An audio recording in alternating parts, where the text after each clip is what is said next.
আমাদের এক দফাটি হলো শেখ হাসিনা সহ এই সরকারের পতন এবং ফ্যাসিবাদের ছিল।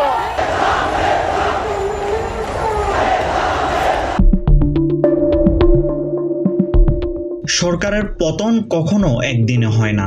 যে দিনটিতে রাজপথে হাজারো মানুষের বিজয় উল্লাস ধ্বনিত হয়, সে দিনটিতে আনন্দ আর উচ্ছ্বাসের কলরবে কেঁপে ওঠে গোটা নগরী। সেদিন আসলে কেবল প্রাসাদ প্রাচীরের মূল রুদ্ধ দরজাটি ভেঙে পড়ে। তবে সেই শক্ত দেওয়ালের ভিতরে ও বাইরের ফাটল ধরেছিল অনেক আগেই। 2024 সালের 5 আগস্ট বাংলাদেশের রাজনৈতিক ও সামাজিক ইতিহাসে এই তারিখটি কেবল একটি অদম্য একনায়কতন্ত্রের বিদায় লগ্নের সাক্ষ্য বহন করে না, এটি ইতিহাসের পাতায় এক বিরাট প্রশ্ন চিহ্ন এঁকে দেয়। যে সরকার ও রাজনৈতিক শক্তি টানা 1.5 দশক ধরে নিজেকে অপরাজিত, অজেয় ও অপ্রতিরোধ্য হিসেবে প্রতিষ্ঠা করেছিল, সে রাষ্ট্রযন্ত্র তার সমস্ত সামরিক ও বেসামরিক ক্ষমতা দিয়ে একের পর এক আন্দোলনকে দমন করেছে, বিরোধী রাজনৈতিক মতকে সম্পূর্ণ কোণঠাসা করেছে এবং রাষ্ট্র কাঠামোকে নিজের ইচ্ছে মতো পরিচালিত করেছে। সেই শক্তিশালী রাজপ্রাসাদ কিভাবে মাত্র কয়েক সপ্তাহের তীব্র দাবানলে তাসের ঘরের মতো খসে পড়ল, কিসের জোরে স্তব্ধ হয়ে গেল তাদের দীর্ঘদিনের রাজকীয় দম্ভ।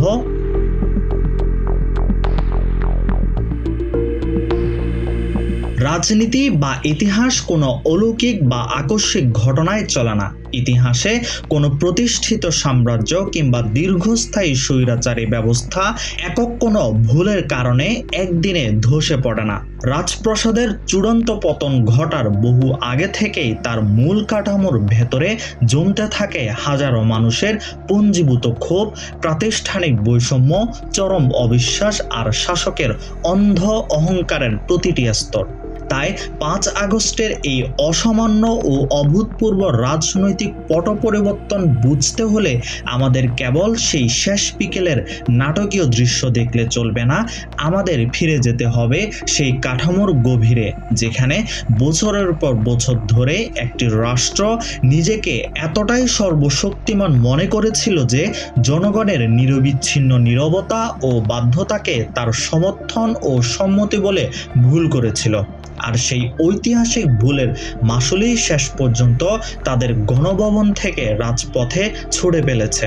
আজকের এই গল্প কেবল একটি নির্দিষ্ট দিনের নয়, এটি এমন এক দীর্ঘ রক্ত ভেজা পথের গল্প যেখানে সাধারণ একটি কোটা সংস্কার আন্দোলন ধীরে ধীরে রূপ নিয়েছিল এক দাবানল সম ঐতিহাসিক গণ অভ্যুত্থানে।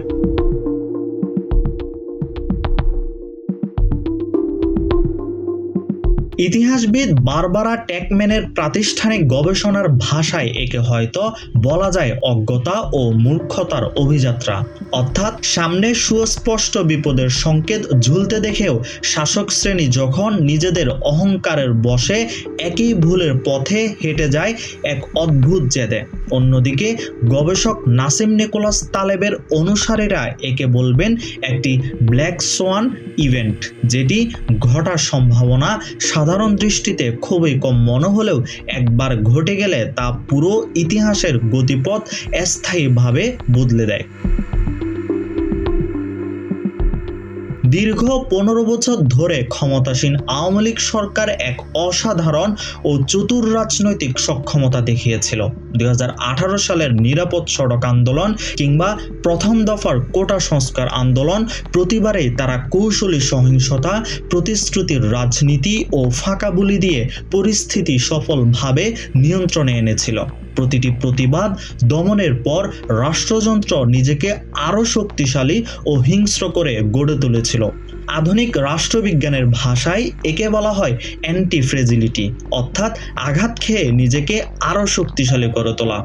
কিন্তু ইতিহাসের সবচেয়ে বড় ব্যঙ্গ এখানে, যে রাষ্ট্র দমনপীড়ন চালিয়ে নিজেকে অপরাজিত ভাবতে শুরু করে, সেই অতিরিক্ত আত্মবিশ্বাসের অহংকারই একসময় তার সবচেয়ে বড় প্রাণঘাতী দুর্বলতায় পরিণত হয়।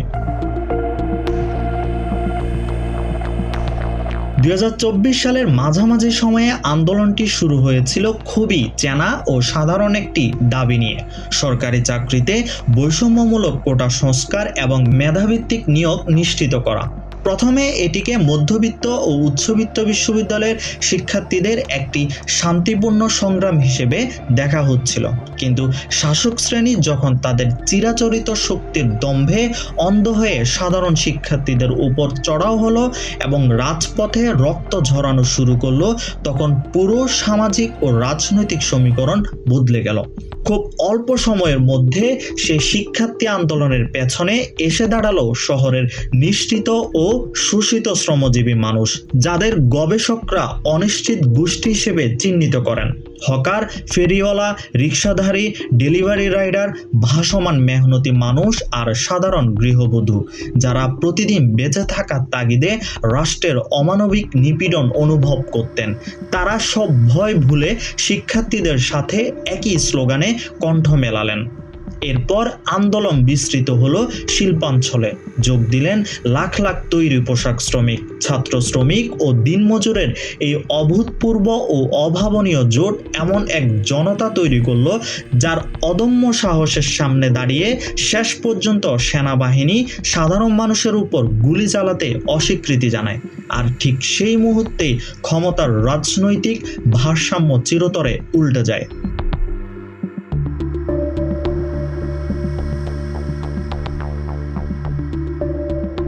নিত্যপণ্যের লাগামহীন দাম, তীব্র বেকারত্ব আর চরম অর্থনৈতিক সংকট বাংলাদেশের জন্য নতুন কিছু ছিল না। দীর্ঘদিন ধরে দারিদ্র ও নিম্নবিত্ত মানুষ অর্থনৈতিক নিরাপত্তাকেই বেশি গুরুত্ব দিয়ে এসেছিল। সরকার যতদিন নিত্যপণ্যের বাজার ও ন্যূনতম খাদ্য নিরাপত্তা নিয়ন্ত্রণ রাখতে পেরেছিল, ততদিন সাধারণ মানুষ রাজনৈতিক স্বাধীনতার অভাব ও ভোটাধিকার হরণকে এক প্রকার নীরবে মেনে নিয়েছিল। একে বলা হয় পারফরম্যান্স ভিত্তিক বৈধতা বা পারফরম্যান্স লেজিটিমেসি। কিন্তু যখন একটি জীবিকার আন্দোলন ও কোটা সংস্কারের লড়াই স্বৈরাচার বিরোধী রাজনৈতিক অধিকারের আন্দোলনে রূপ নিল, তখন কৃষক, শ্রমিক, হকার আর ছাত্ররা বুঝতে পারল তাদের ভালো থাকা, চাকরি পাওয়া, ন্যায্য মজুরি পাওয়া আর নিরাপদে জীবন ধারণের সব পথ আটকে দিয়েছে একটি নির্দিষ্ট দলকেন্দ্রিক রাষ্ট্র কাঠামো। বাংলাদেশে বছরের পর বছর ধরে গড়ে ওঠা একটি পার্টি স্টেট ব্যবস্থা সম্পদ, ক্ষমতা ও সামাজিক প্রভাবের চরম অসম বণ্টন ঘটিয়েছিল। স্বজনপ্রীতি, দুর্নীতি ও পৃষ্ঠপোষকতার রাজনীতির কারণে সাধারণ নাগরিকরা চরম বৈষম্যের শিকার হচ্ছিল। এর সঙ্গে যুক্ত হয়েছিল গত এক দশক ধরে সংকুচিত হতে থাকা রাজনৈতিক পরিসর।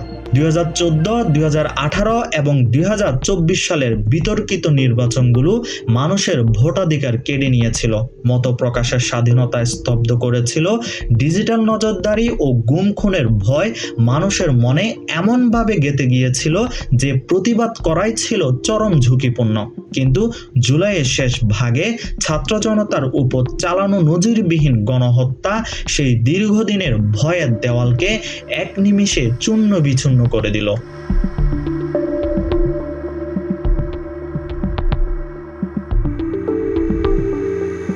মানুষ বুঝতে পেরেছিল রাষ্ট্র আর আগের মতো অজেয় নয়। প্রতিবাদের মূল্য যতই বেশি হোক না কেন, জয়ের সম্ভাবনা প্রথমবারের মতো বাস্তবে রূপ নিতে শুরু করেছিল। কয়েক সপ্তাহের জন্য হলেও ছাত্র, শ্রমিক, মেহনতি মানুষ আর ভিন্ন ভিন্ন মতাদর্শের নাগরিকরা নিজেদের একই জনতার অংশ হিসেবে দেখতে শুরু করেছিল। তারা আর আংশিক সংস্কার কিংবা সরকারের পদত্যাগ নয়, চেয়েছিল পুরো শাসন ব্যবস্থার আমূল পরিবর্তন।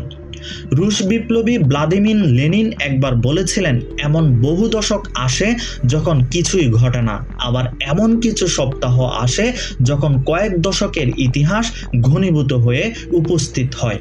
বাংলাদেশের 2024 সালের জুলাই ও আগস্ট ছিল ঠিক তেমনই কয়েকটি রক্তভেজা ও ঐতিহাসিক সপ্তাহ। বাইরে থেকে দেখলে হঠাৎ মনে হতে পারে 5 আগস্টে হঠাৎ করেই একটা সরকার পড়ে গেছে, কিন্তু বাস্তবে এই পতনের বীজ বোনা হয়েছিল বহুকাল আগে। মানুষের বুকে জমতে থাকা প্রতিটি অশ্রুবিন্দুতে, অগণিত ক্ষোভে এবং রাজপথে ঝরে পড়া প্রতিটি ফোঁটা তাজা রক্তে। 5 আগস্ট রাজপথে কোনো পতন ঘটেনি। রাজপথে কেবল বিজয়ের ঐতিহাসিক ঘোষণাপত্র পাঠ করা হয়েছিল। সেদিন প্রমাণ হয়েছিল রাষ্ট্রযন্ত্রের বুলেট ও শাসকের অসীম অহংকারের চেয়ে মানুষের সম্মিলিত বিশ্বাস ও মুক্তির আকাঙ্ক্ষা অনেক বেশি শক্তিশালী।